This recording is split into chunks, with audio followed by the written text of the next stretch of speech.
Hi, fourth graders. Welcome back to another day of Read Aloud with Miss Day. We're going to start with The Trouble with Taxes, 1764 to 1770. So what stirred up the hornet's nest in the first place? It all began over money and over the rights of citizens too. Great Britain had been in one war or another for 50 years and was drowning in debt. That means money that they owed. Over in London, Parliament decided that Americans should help out by paying their fair share, and King George agreed. After all, Great Britain had spent plenty of money fighting in America for the good of the colonies. The Crown was still supporting a British army to help stop Indian attacks on the American frontier. It was Great Britain's right to collect payment. To raise the money, Parliament passed a Sugar Act and a Stamp Act, saying that the colonies had to pay taxes to Great Britain for all sorts of imported goods, from molasses, blue indigo dye, and pimentos to printed items such as marriage license, playing cards, and newspapers. Similar taxes were often collected in England, but the colonists were already paying separate taxes to cover their own war debts and to run the colonies. A lot of them thought paying twice wasn't one bit fair. Besides, they believed it was against the British Constitution. Ever since the Middle Ages, English law had said there should be no taxation without representation. This meant that citizens could never be taxed unless their elected representatives voted to pay. This means that in order to get taxed, the people in the colonies would have different officers that they would elect to go over to Britain and to speak up for what they believe in. But right now, they didn't have that power. The colonists were British citizens, and the law guaranteed them the rights of Englishmen. So where was the right to have representatives who could vote for or against these taxes? Though many colonists would stay loyal to the Crown and obey its laws no matter what, others argued that Parliament might make them pay even more taxes without their consent.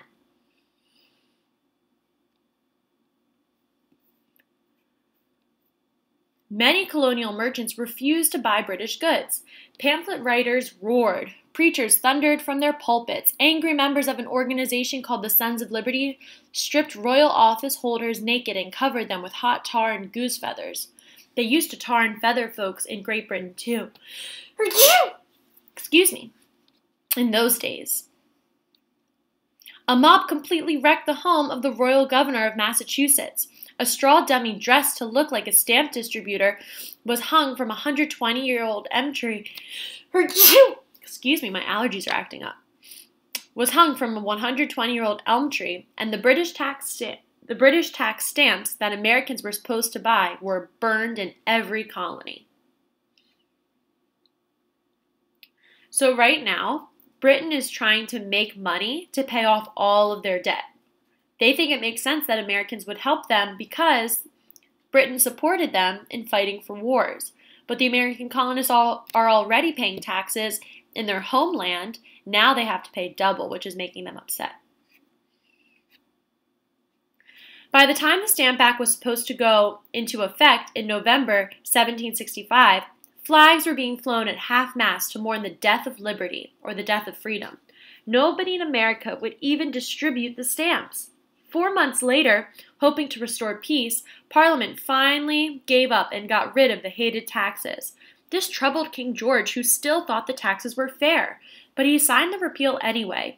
British merchants were delighted to get their lost customers back, and all of America celebrated. Well, the story could have ended right there, but of course it didn't. To show they weren't afraid to tax the colonies, Parliament started demanding even more taxes. Patriot leaders in Massachusetts and Virginia made polite protests to the king, but politeness didn't help one bit. King George believed that God gave noblemen the divine right to rule, and the colonists had a duty to obey. The British stubbornly informed legislators in both colonies that they couldn't have any more meetings, so the colonists stopped trying to be polite.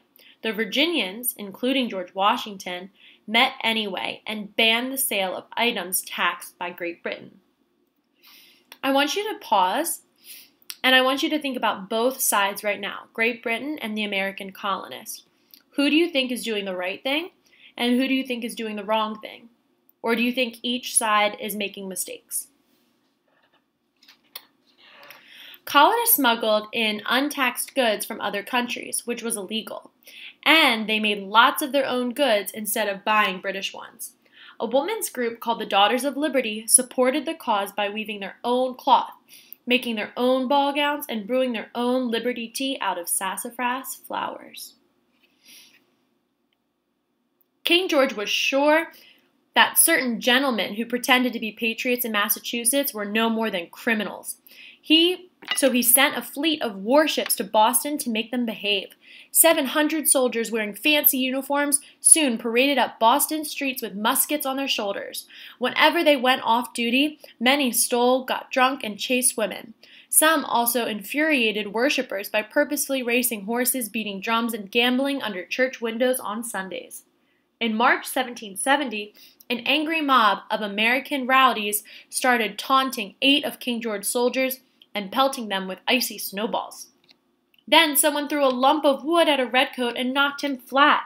The enraged troops began firing into the crowd, and 5 colonists were killed. Furious Sons of Liberty were quick to label the disaster the Boston Massacre, and it stirred up plenty of anger on both sides. A Tempest Over Tea, 1770 to 1774. It just so happened that on the very same day as violence in Boston, Parliament and King George over in London were trying to keep the peace. They got rid of all import taxes except for one tiny tax on British tea. Do you think the American colonists are okay with this one tax that's left over?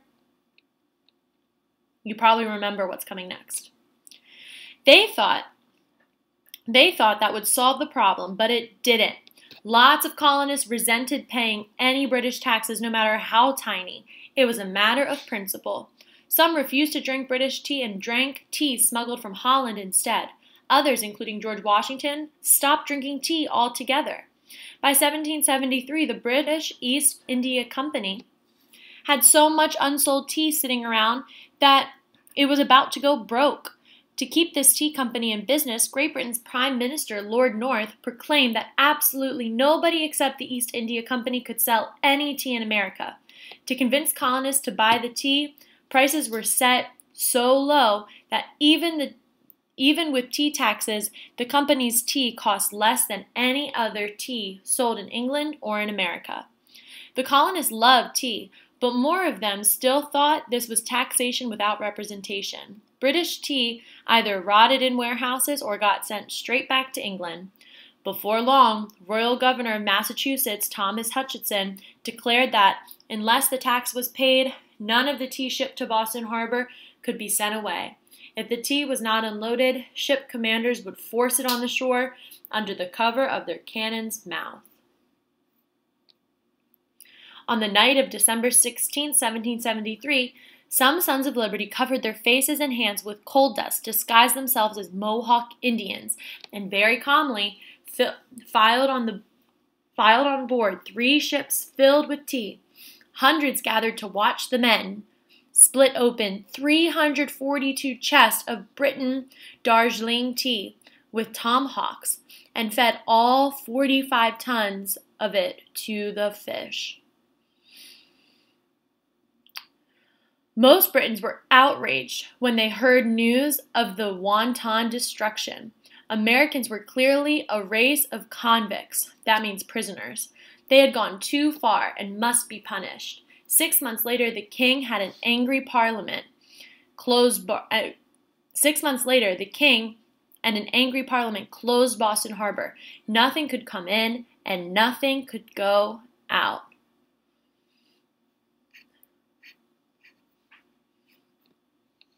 George versus George, 1774 to 1775. The port closure quickly put huge numbers of Bostonians out of work. People were afraid that they would starve. Other colonies scrambled to help by sending food, clothing, and flocks of sheep. Americans smuggled in at least 5,000 chests of tea from Holland alone. They also smuggled in gunpowder. Bostonians began to think of war. As the siege continued, people from all over the colonies became more and more alarmed. If Boston was in such a sea of trouble, who was to say that worse things couldn't happen in Philadelphia or Williamsburg or Charleston. George Washington didn't approve of the Tea Party one bit, but he approved of the punishment even less. During September and October 1774, delegates from all 13 colonies met together in one place for the first time ever at the First Continental Congress in Philadelphia. George Washington was one of the delegates. The Congress sent an appeal for peace and harmony to King George and suggested that Parliament get rid of all the unconstitutional laws controlling America. Until then, the colonies would not import or buy any British goods and would not export any of their goods to the mother country. So right now, the 13 colonists decided we're not buying anything from Britain and we're not selling anything from Britain. That's really going to hurt people's businesses and the economy. Tomorrow we'll pick up with the shot heard around the world. See you then.